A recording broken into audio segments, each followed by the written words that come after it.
It's been said that the underwater world is the Earth's last great unexplored region. And though the interior of Africa, the Amazon jungle, and the poles are inaccessible to all but the most fearless adventurers, they're a far cry from the underwater wonders like the 7-mile deep Mariana Trench, where the pressure is capable of crushing both man and machine, but not James Cameron, although he was in a machine. Though they are, and probably always will be at least partially shrouded in mystery, much is known about some of the world's most impressive aquatic environments, like the ones we're about to dive into.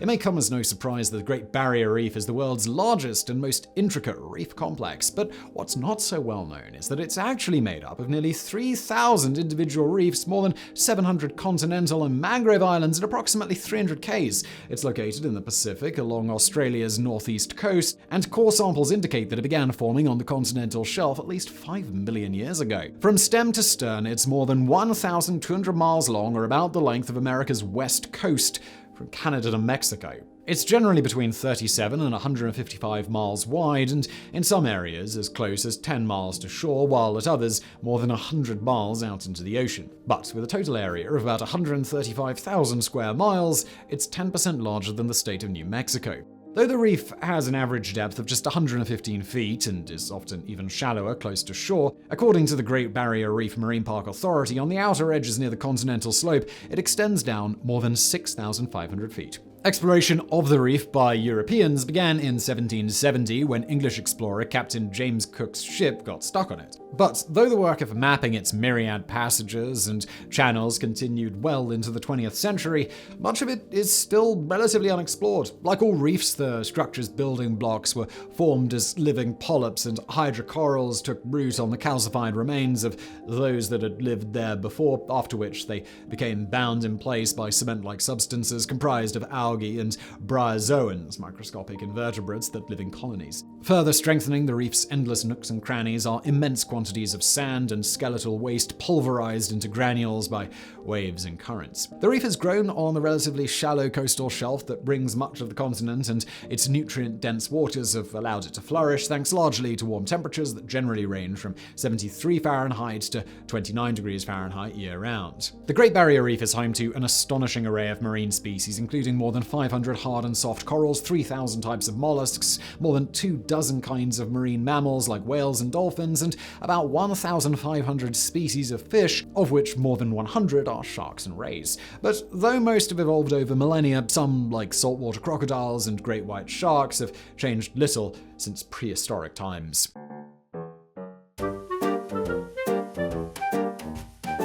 Located about 600 miles off Ecuador's west coast, the Galapagos Islands consist of more than a dozen islands spread over about 17,000 square miles in the Pacific Ocean. The islands are most famous as the location where Charles Darwin spent years in the early 1800s studying local flora and fauna, an endeavor that would eventually lead to his groundbreaking theory of evolution, as put forward in his book The Origin of Species. In many respects, it was the perfect location, primarily because of the island's remoteness and the fact that they're home to a number of isolated populations of plant and animal species that have evolved free from outside influences. Some estimates suggest that the islands and ocean around them are home to more than 3,000 species of plants and animals, and that nearly 25% of them aren't found anywhere else in the world. The island's most notable species include a colony of penguins that are the only ones of their kind in the northern hemisphere, sea lions, marine iguanas, whales, sharks, and Galapagos turtles, some of the oldest living animals on the planet, often topping the 100-year mark. But compared to other underwater marvels in this video, the islands are relative newcomers, and geologists think that the largest, Isabella and Fernandina, are probably less than 1 million years old, whereas the eastern islands of San Cristobal and Española are probably 3 or 4 times older. And some of the westernmost islands, which are the most active volcanically, may only be a few 100,000 years old and are therefore growing and changing much more quickly than their more aged counterpart. The island's formation began slowly on the sea floor, but the seamounts that now form their bases grew larger over time as extruded lava solidified and tectonic plates collided, fractured, and rose. Though the conical visible portions of the 13 major volcanic islands in the Galapagos archipelago are impressive in their own right, they're just the tips of submerged volcanic platforms, and some of them are much larger below the waterline than they are above it. In addition to being a global hotspot for biologists, the Galapagos Islands are popular destinations for geologists, oceanographers, and volcanologists from all over the world. Now, nearly 97% of the islands are designated as national park, but due to their remoteness and the high cost of travel and tours, they're visited by less than 100,000 tourists each year. Just a few years ago, an international team of scientists led by America's Woods Hole Oceanographic Institute mapped previously unstudied sections of the ocean's floor using high-resolution technology, which revealed nearly 36 undersea mountains forming that will likely become new islands hundreds of thousands or millions of years in the future.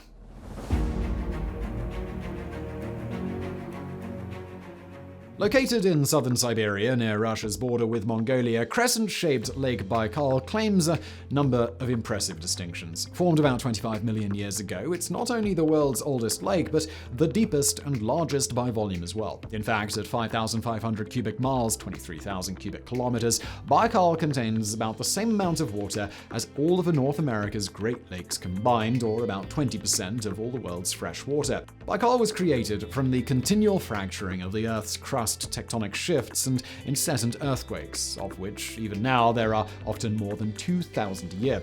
These forces are still making the lake larger and deeper, and though the region's climate is particularly harsh, the area immediately around Lake Baikal is generally more temperate due to the immense body of water's moderating effect. With an average depth of more than 2,500 feet, at its deepest point the lake plunges more than a mile down, and its surface area of 12,200 square miles is only slightly smaller than Belgium. The lake is nearly 400 miles long, 49 miles across at its widest point, and at about 1,300 miles its coastline is longer than the distance between New York and Miami.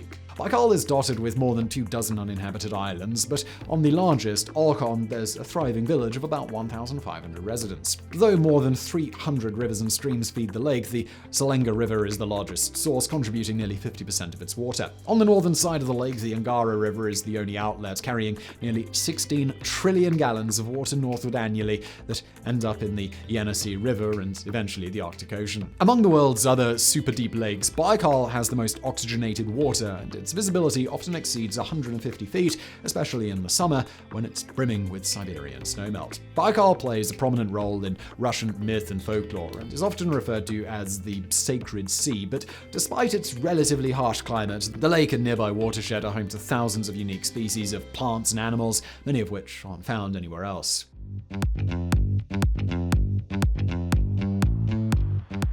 Located in the remote Western Pacific between Papua New Guinea to the south and Guam and the Philippines to the east and west respectively, the Palau archipelago is one of the world's most pristine underwater marvels. Palau was first discovered by Europeans in the late 18th century and over the years was claimed as territory by a number of colonial powers, including Britain, Spain, Germany, and Japan. Comprising nearly 350 islands, it's ranked as one of the 7 wonders of the underwater world for good reason.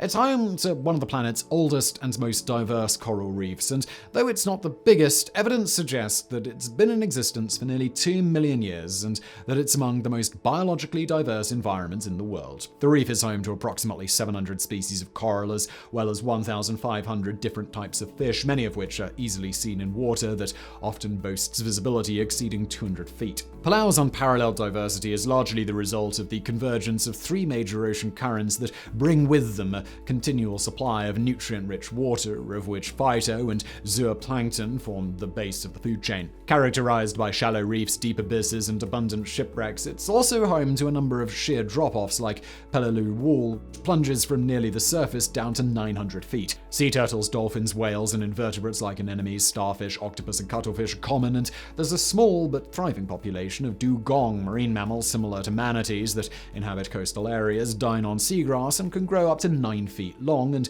weigh nearly 1,000 pounds. Palau is also famous for its many marine lakes, the most notable of which is Jellyfish Lake, so named because its amorphous inhabitants have evolved and flourished over millions of years in the lake's predator-free environment, during which time they've lost the trademark sting for which many of their open ocean cousins are well known. In addition, Palau's waters support one of the densest populations of various shark species on the planet, and in 2019, the country set aside an area nearly the size of Texas, about 230,000 square miles, as the world's first protected shark sanctuary in which fishing is banned.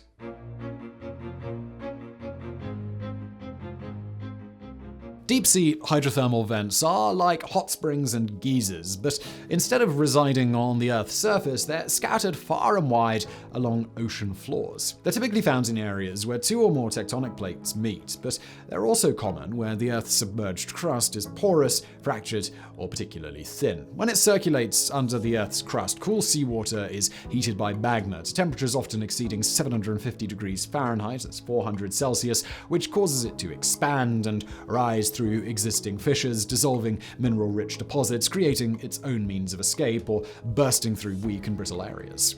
The most dramatic deep-sea vents are referred to as black smokers because their superheated coal-colored plumes eject tons of sulfur and particulate-laden slurry into the ocean every single second. Black smokers often feature mineral deposit chimneys nearly 200 feet high, and their emissions can form columns that are equally as tall. Though much of the particulate is carried away by current, some falls back down to the seafloor, solidifying into new deposits, many of which have dramatic and otherworldly forms. Deep-sea vents are classified based on their temperatures, flow volumes, the depth at which they're found, and the chemical composition of their ejections. White smokers are generally cooler, have smaller chimneys, and emit chalky plumes that are composed of high concentrations of calcium and silicon, but under the right conditions, they can be equally as impressive as their dark counterparts. Even cooler, weaker, and clearer vents are called seeps, which typically shimmer like wavy, transparent mirages due to the presence of gases like carbon dioxide instead of particulates. Though there are only slightly more than 500 known active hydrothermal vents, oceanographers agree that there are probably hundreds or thousands more that are yet to be discovered. Many known vents have been visually observed, while other deeper and more remote ones are only known to exist due to recent seafloor mapping and from water temperature and chemical composition data gathered by sensors and unmanned underwater vehicles. Before exploration became feasible, it was thought that the conditions around the vents were too harsh to sustain life, but particularly around vents in the Pacific Ocean and Caribbean Sea, scientists have discovered a stunning variety of organisms that have adapted to toxic high-heat conditions that would kill other plants and animals instantly. The conversion of mineral-rich hydrothermal fluid into energy, called chemosynthesis, that makes life possible here, is a truly unique aspect of these ecosystems that don't require sunlight. Located in the Cayman Trough between Jamaica and the Cayman Islands, the Ashanti hydrothermal field was the deepest known deep-sea vent until 2010, when another nearby plume was discovered nearly 16,000 feet down. So I really hope you found that video interesting. If you did, please do smash that like button below. If you didn't find it interesting at all and found it rather dull, please do smash that dislike button. Don't forget to subscribe, and thank you for watching.